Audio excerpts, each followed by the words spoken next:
Welcome back to another video of my 30 before 30 series.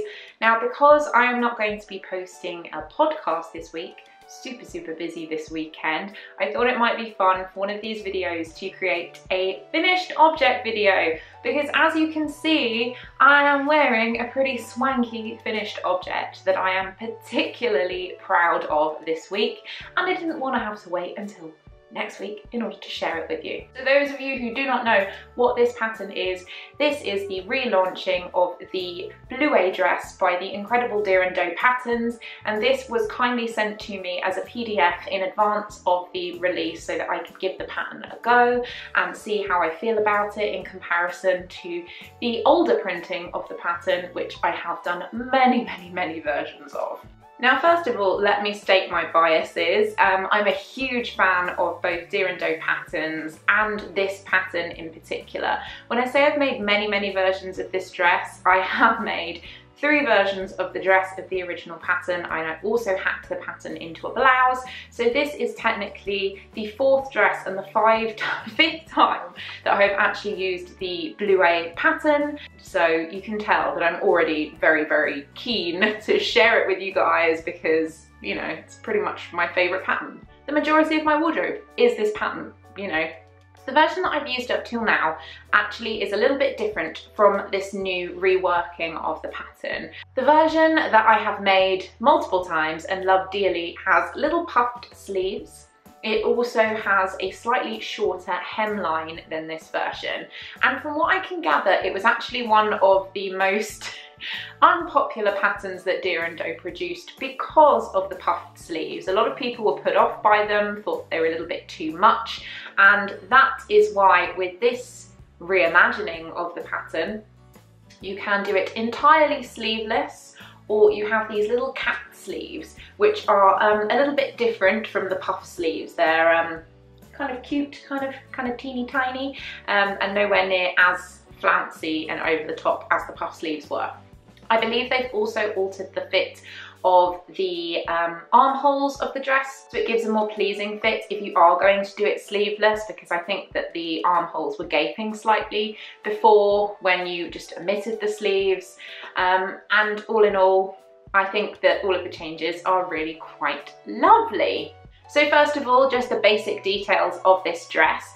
As I said, I used a PDF version of this pattern, so I printed it out at home, stuck it together, worked like a dream. I don't usually go for PDF patterns, but this one was very easy to use, and it did add a little bit more time into the construction because you have to piece the pattern together, but it was just as much fun to use as the, you know, buying the pre-printed. So if you can only get the PDF, I would say definitely go for it.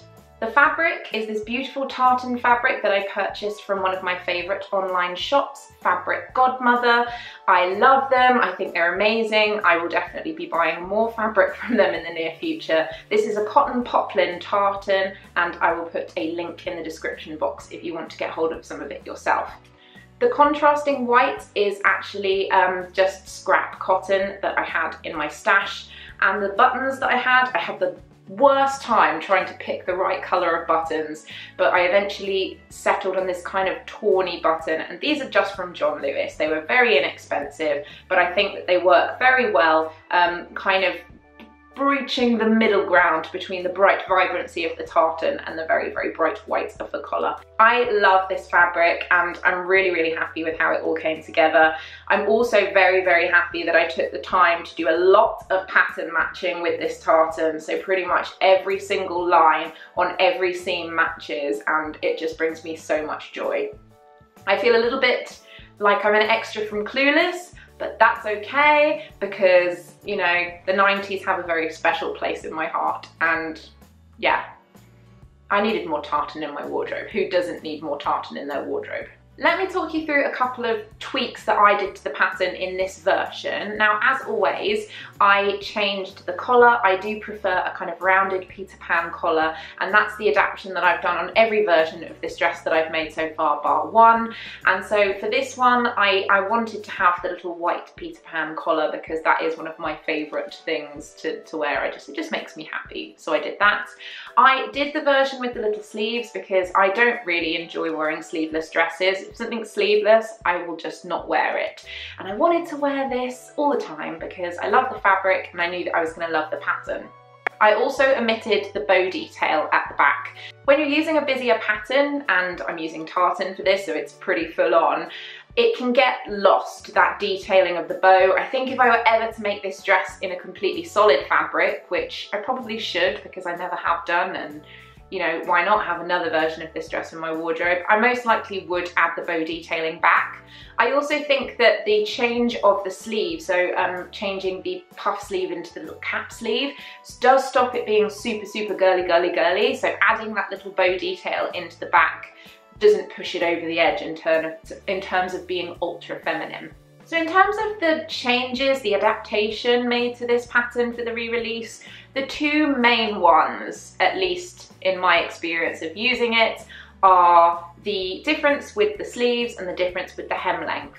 In terms of the instructions, there are some slightly different instructions for this version of the dress than the original, but it's not vastly different. They are very similar. So this felt like putting together a dress that I had already made multiple times rather than being entirely new.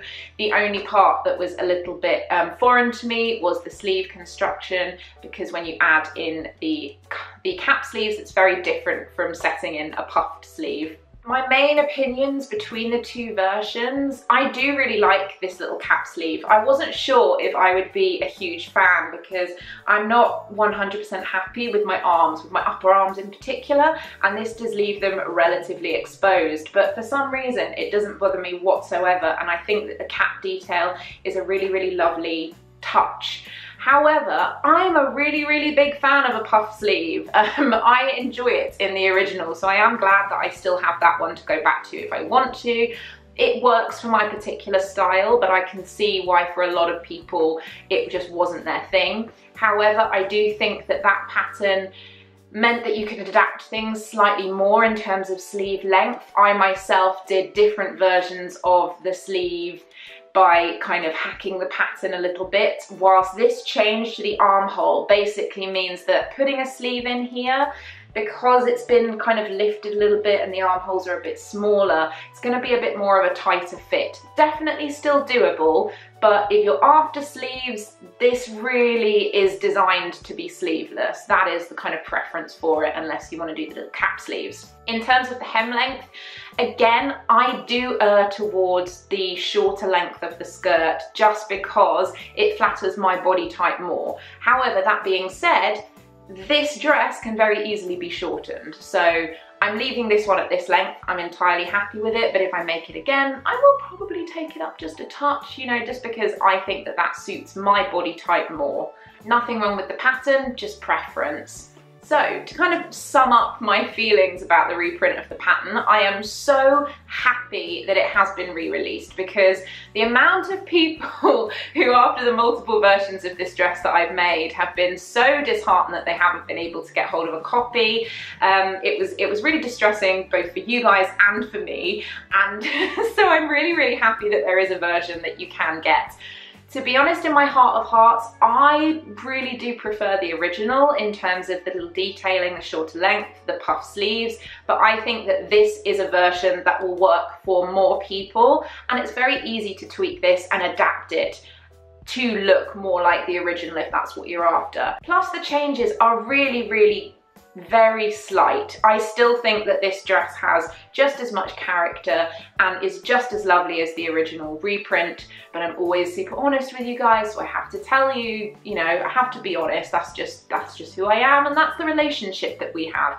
But I wouldn't let that stop you from buying the new version of this pattern if you're desperate to make one. Put it this way, if I lost my original version of the pattern and I could only make the reprint forever, I would be 100% happy with that. I would still make another 10 versions, which is probably what's going to happen over the next several years, yet to be honest, because I'm just obsessed with this. I love it so much. So to sum up, I'm giving this pattern 2 humongous thumbs up.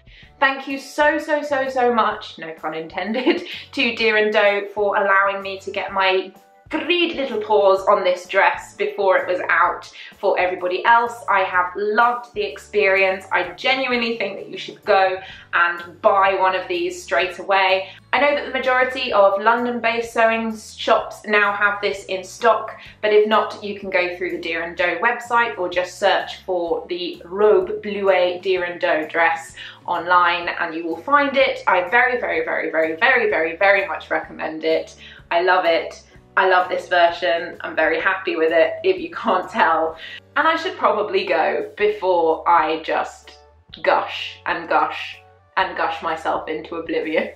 I hope you've enjoyed this finished object video, you guys, and I will see you for another bit of filming tomorrow. I love you all, and bye!